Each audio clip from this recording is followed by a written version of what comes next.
Assalamualaikum warahmatullahi wabarakatuh. Perkenalkan, kami dari kelompok 6 yang beranggotakan Fajar Baradewa sebagai pemateri, Ikhwanul Hakim sebagai moderator, ya saya sendiri, dan Muhammad Riko Adiputra sebagai pemateri.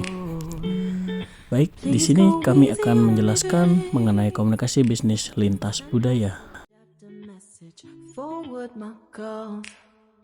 Baik, di sini saya akan menjelaskan tentang budaya dan komunikasi, di mana budaya dan komunikasi adalah dua konsep yang saling terkait dan sangat penting dalam konteks bisnis, di mana budaya adalah seperangkat nilai atau keyakinan, norma, adat istiadat, bahasa, seni, dan teknologi yang memiliki dan dianut oleh suatu kelompok atau masyarakat, di mana budaya dapat mempengaruhi perilaku dan pandangan hidup seseorang dalam berbagai aspek, seperti dalam berbisnis.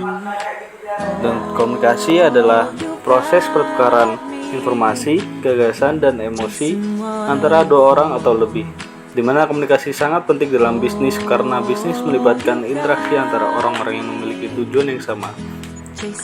Jadi budaya dan komunikasi saling terkait dalam konteks bisnis. Karena kan budaya dapat mempengaruhi cara seorang berkomunikasi dalam bisnis. Budaya dan komunikasi saling terkait dalam konteks bisnis.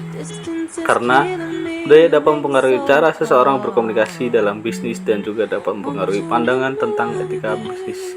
Lanjut, yaitu di keragaman budaya, di mana keragam budaya dan pengaruhnya itu pada komunikasi bisnis adalah sangat penting, di mana perbedaan gaya komunikasi dan norma bisnis di antara budaya yang berbeda dapat mempengaruhi keberhasilan bisnis internasional. Jadi untuk berhasil dalam bisnis internasional sangat penting untuk memahami perbedaan budaya dan belajar untuk beradaptasi untuk merespon dan perbedaan budaya dengan baik. Baik, di sini saya akan melanjutkan materi mengenai bahasa dan komunikasi. Bahasa dan komunikasi itu sangat penting dalam konteks berbisnis, terutama dalam bisnis internasional, yang dimana individu dari budaya yang berbeda berinteraksi satu sama lain. Bahasa dapat mempengaruhi cara seseorang memahami dunia dan memberikan pemahaman tentang budaya dan nilai-nilai masyarakat. Sedangkan komunikasi itu merupakan mengirim ataupun menerima pesan antara individu dan kelompok. Jadi untuk mengatasi perbedaan bahasa dalam komunikasi bisnis itu dengan cara satu, pelatihan bahasa, di mana dapat membantu meningkatkan pemahaman individu tentang budaya dan bahasa yang berbeda, dan juga dapat membantu mengurangi kesalahan ataupun kesalahpahaman dalam transaksi berbisnis. Lanjut kita ke poin strategi komunikasi lintas budaya. Dalam mengembangkan strategi komunikasi bisnis yang efektif dalam konteks lintas budaya, itu sangat memerlukan pemahaman tentang perbedaan budaya, bahasa, dan gaya komunikasi yang berbeda di antara berbagai wilayah ataupun negara. Jadi poin pertama, kita harus memahami budaya yang berbeda. Jadi setiap negara ataupun wilayah itu memiliki budaya yang berbeda-beda. Oleh karena itu, kita penting untuk mempelajari dan memahami budaya target seperti norma, nilai, keyakinan, dan praktek berbisnis. Jadi itu sangat membantu dalam mengembangkan strategi komunikasi yang tepat dan efektif. Lanjut ke poin kedua, kita juga harus memahami bahasa yang digunakan. Jadi bahasa itu kunci dalam komunikasi berbisnis. Oleh karena itu, penting untuk memahami bahasa target dan kata-kata kunci yang sering digunakan dalam konteks berbisnis. Poin ketiga, kita juga harus memahami gaya komunikasi lawan.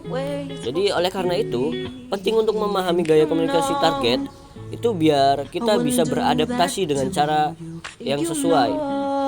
Lalu strategi komunikasi lintas bisnis juga bisa melalui teknologi. Kita juga harus paham cara penggunaan teknologi. Itu bisa membantu dalam memudahkan komunikasi dengan waktu dan biaya yang lebih efektif. Etika bisnis lintas budaya. Apa sih etika bisnis lintas budaya tersebut? Jadi etika bisnis adalah tentang bagaimana bisnis melakukan hal-hal dengan cara yang benar dan bertanggung jawab, di mana keuntungan tidak diutamakan di atas nilai-nilai moral. Dalam konteks bisnis lintas budaya, penting untuk memahami norma bisnis dan etika dalam budaya yang berbeda karena dapat mempengaruhi cara bisnis dijalankan dan diterima di negara lain. Memahami norma bisnis dan etika dalam bisnis dan memastikan bahwa bisnis dijalankan dengan cara yang baik dan bertanggung jawab. Hal ini juga dapat membantu dalam menghindari kesalahpahaman atau konflik yang mungkin terjadi akibat perbedaan budaya dan etika bisnis. Dalam konteks bisnis lintas budaya, penting untuk menghormati budaya dan norma bisnis setiap negara dan mencoba untuk menyesuaikan cara bisnis agar sesuai dengan budaya setempat. Selanjutnya, negosiasi bisnis lintas budaya. Bagaimana cara melakukan negosiasi bisnis dalam konteks lintas budaya? Yang pertama, kita memiliki pemahaman tentang budaya. Kenapa? Karena penting untuk memahami budaya dan nilai-nilai yang melekat di dalamnya dalam konteks negosiasi bisnis, karena dapat membantu dalam mencapai kesepakatan yang sukses. Yang kedua, bahasa. Kenapa bahasa sangat penting? Karena perbedaan bahasa dapat menjadi hambatan dalam proses negosiasi. Oleh karena itu, penting untuk memiliki interpreter yang kompeten dan memahami nuansa bahasa serta budaya dari pihak lawan. Yang ketiga, gaya negosiasi. Kenapa sangat diperlukan? Karena setiap budaya memiliki gaya negosiasi yang berbeda. Penting untuk memahami gaya negosiasi dari pihak lawan dan beradaptasi dengan cara yang sesuai dengan lawan bicara kita. Dalam mencapai kesepakatan yang sukses dalam konteks lintas budaya, penting untuk memahami budaya, bahasa, gaya negosiasi, dan etika bisnis yang berbeda-beda.